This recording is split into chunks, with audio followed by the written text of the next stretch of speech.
মাস গর্ভে রেখে সন্তান প্রসব করে, পিতার ঔরসজাত হয় সেই সন্তান।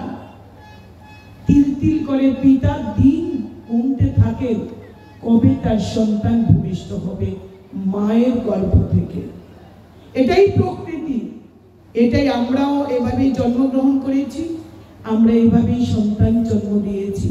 চোখের সামনে সন্তান বড় হয়েছে, চোখের স্বপ্ন সন্তানের অনেক বড় হবে, চোখের স্বপ্ন অনেক অভিভাবকের আমাদের সন্তান বড় হবে, ভালো মানুষ হবে, দেশের সেবা করবে, রাজ্যের সেবা করবে। ব্যতিক্রম ছিল না আমাদের খগেন্দ্র দেবনাথের পরিবারে। চেয়েছিল এই রাজ্যের রাজনীতিতে একটা স্বচ্ছ ভাবমূর্তি নিয়ে বড় জায়গায় নয়, ছোট্ট পঞ্চায়েতে মানুষের সেবার কাজে নিজেকে উজাড় করে দেবে, উৎসর্গ করে দেবে। দীর্ঘ বাম বিরোধী আন্দোলনের অগ্রণী ভূমিকা নিতে স্বচ্ছ রাজনীতির চেহারা ছিল, মানুষ তাকে ভালোবাসতেন। দেখতে দেখতে 2004 সালের 26শে জুলাই পঞ্চায়েত নির্বাচন, তার আগে চূড়ান্ত প্রস্তুতি, মানুষের ঘরে ঘরে যাওয়া, চারিদিকে লাল সন্ত্রাস, চারিদিকে বাম বিরোধী মানুষের উপর অত্যাচার। এই রাজ্যের ক্ষমতায় তখন কমিউনিস্ট সরকার, বামফ্রন্টের সরকার।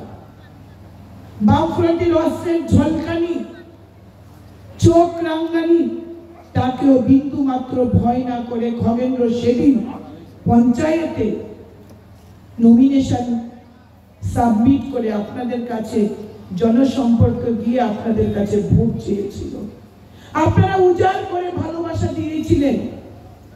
ফল বেরোনোর পর আমরা দেখলাম একমাত্র বিরোধী দল থেকে যিনি বিজয়ী হয়েছিলেন তিনি আর কেউ নয়, আমাদের সকলের প্রিয় আমাদের খগেন্দ্র দেবনাথ। কি অপরাধ ছিল তার? শুধুমাত্র পঞ্চায়েত থেকে নির্বাচনে প্রতিদ্বন্দ্বিতা করে বিজয়ী হয়েছিল। প্রত্যেকটি পঞ্চায়েতে তো কমিউনিস্টের তারা বিজয়ী হয়েছিল।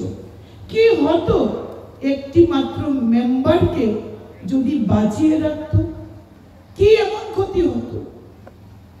ভয় ছিল তাকে, কারণ বিরোধী আসনে থেকেও জয়ী হয়ে আপনাদের পরিষেবা দিলে পরে আপনারা পার্থক্যটা বুঝে যেতেন কমিউনিস্টের নির্বাচিত প্রতিনিধি আর বিরোধীদের নির্বাচিত প্রতিনিধির মধ্যে আসলে ফারাকটা কোন জায়গায়। তারা তো পঞ্চায়েত লুটে পুটে খাচ্ছিল, তারা তো পঞ্চায়েত সমিতি ব্লক লুটে পুটে খেয়েছিল, রেগার টাকা লুটে পুটে খেয়েছে। বিশালগড় আমাদের সামনে জলজন্ত উদাহরণ, রেগার কোটি কোটি টাকা আত্মসাৎ। সেই জায়গায় যদি একজন বিরোধী দলের নির্বাচিত প্রতিনিধি থাকে তাহলে চুরিটা করতে যে একটুখানি কষ্ট হবে তারা মেনে নিতে পারছিলেন না। তারা তাকে নৃশংসভাবে খুন করে একটু হাত কাঁপেনি সেই কমিউনিস্টের লাল সন্ত্রাসীদের, তাদের একটু হাত কাঁপেনি। তাকে কিডন্যাপ করে বস্তায় ভরে নির্জন জায়গায় নিয়ে সারা গায়ে সিগারেটের ছেঁকা দিয়ে তার পুরুষাঙ্গ কেটে তাকে খুন করে আবার ভাসিয়ে দেওয়া হয়। হাত কাঁপেনি তাদের, হৃদয় কাঁপেনি তাদের, কারণ কমিউনিস্টের হৃদয় বলতে কিচ্ছু নেই। আজকে আমি মায়েদের কাছে প্রশ্ন রাখতে চাই, আপনারা বদলা চান তো? চান তো মা আপনারা যে খগেন্দ্র দেবনাথের খুনিদের আবার নতুন করে বিচার হোক, ফাইল উন্মোচন হোক? নিশ্চয়ই আপনারা চান, আর চান বলে আজকে এখানে সম্মিলিত হয়েছে। ভাবুন তো একবার সেই সন্তানের কথা। আপনার সন্তান কোথাও আছাড় ফেলে দৌড়ে এসে আপনাকে জড়িয়ে ধরে বলে মা ব্যথা পেয়েছি, মাটিতে পড়ে গেলে মা ব্যথা পেয়েছি, বাবা ব্যথা পেয়েছি। আপনারা তখন কি করে?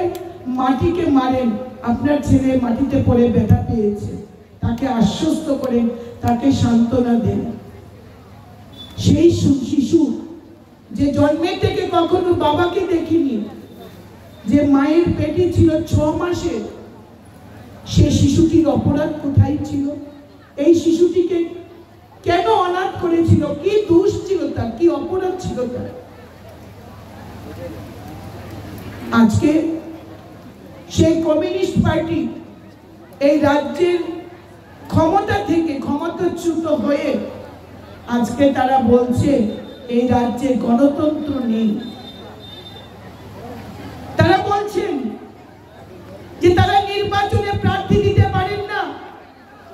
আজকে আমরা চ্যালেঞ্জ দিয়ে বলি, আমরা তাদেরকে আহ্বান করেছি, আপনারা প্রত্যেকটি ব্লকে, আপনারা প্রত্যেকটি পঞ্চায়েতের ওয়ার্ডে ওয়ার্ডে আপনারা নমিনেশন দিন, আপনাদেরকে কেউ কখনো কিছু করবে না। আজকে কল্যাণপুরে নির্বাচন হচ্ছে, আজকে ফটিকরায়ে নির্বাচন হচ্ছে, আজকে তেলিয়ামুড়ায় নির্বাচন হচ্ছে, খোয়াই জেলার প্রত্যেকটি পঞ্চায়েতে আজকে নির্বাচন হচ্ছে। কোথাও না কোথাও কোনো না কোনো আসন